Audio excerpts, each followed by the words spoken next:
Sinon, tu veux nous parler de définition à la suite de l'intervention de Simon Garrity à la radio. En fait, ce qu'il faut dire, c'est que M. Garrity, qui est l'adjoint exécutif du maire de Saint-Jérôme, a fait des choix de vocabulaire plutôt malencontreux ou plutôt maladroits lors d'une intervention qu'il a faite à la radio locale. Okay. Il est interviewé par le journaliste Ghislain Plourde, qui voulait lui parler de l'opposition que fait la conseillère Nathalie Lassalle au fait que Gilles Robert est toujours systématiquement le pro-maire à Saint-Jérôme, une pratique contre laquelle Mme Lassalle s'est déjà prononcée. Oui.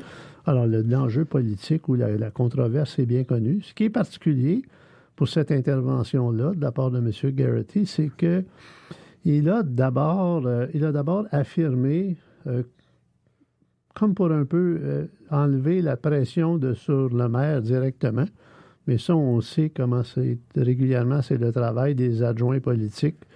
Alors, M. Garrity a commencé à dire à la radio, a tenté de dire, c'est pas le maire directement, c'est le caucus qui nomme le pro-maire. Comme si ce n'était pas directement nommé ou si ce n'était pas seul. C'était pas un choix qui relevait de la seule volonté qui avait fait le choix. Oui. Ceci a précipité une réaction assez rapide de la part de Mme Lassalle, qui, sur sa page Facebook, a placé rapidement une vidéo où, pendant une assemblée du conseil municipal, en réponse à une question, Stéphane Maire dit aux citoyens qui posent la question, c'est le maire qui choisit le pro-maire. Le maire suppléant, oui, c'est ça. OK. Voilà. Alors, donc, il y a comme une ambiguïté que le maire dise, oui, c'est le maire qui choisit, puis que quelques temps plus tard, son porte-parole aille dire que c'est le caucus. OK. La réalité de tout ça, c'est que le caucus, effectivement, confirme par vote, et le conseil même confirme par vote. Oui. Mais la réalité pratico-pratique de tout ça, c'est que, habituellement, le maire prend une décision, puis son conseil le supporte. En fait, c'est ce qui arrive.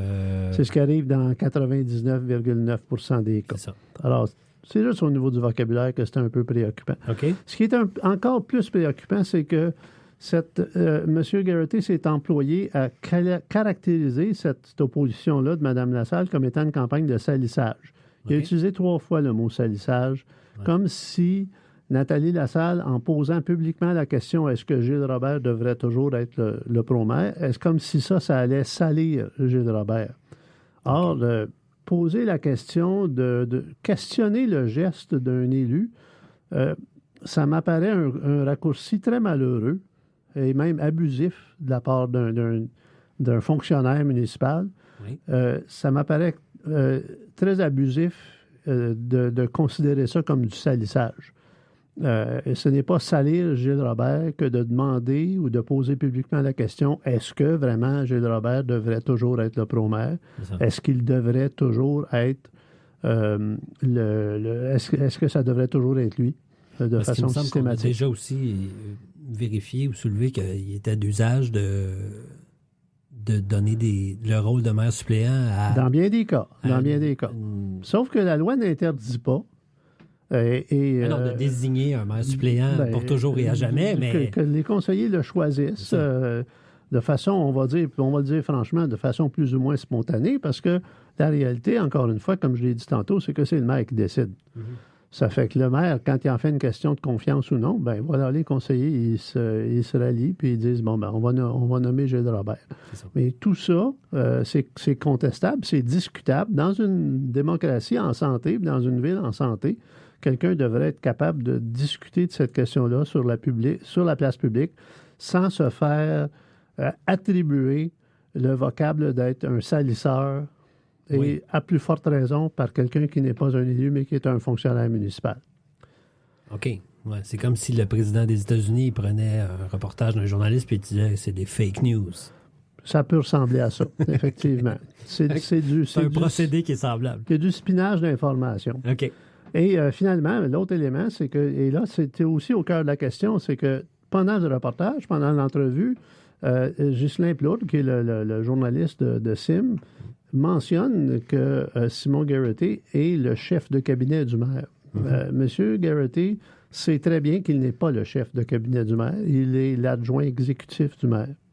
Il aurait eu, à mon avis, il aurait mieux fait de tout de suite corriger les faits, puisque quand on parle aux gens, la seule chose qu'on a, c'est de dire la vérité. Alors, pourquoi ne pas mettre les choses au point tout de suite de la part de M. Garrity, puis spécifier que non, je ne suis pas le chef de cabinet, je suis l'adjoint exécutif de M. le maire. Et le titre de chef de cabinet... Qu'est-ce que ça change, ça? Dans la loi, là, un chef de cabinet, ça a un rôle politique, un chef de cabinet.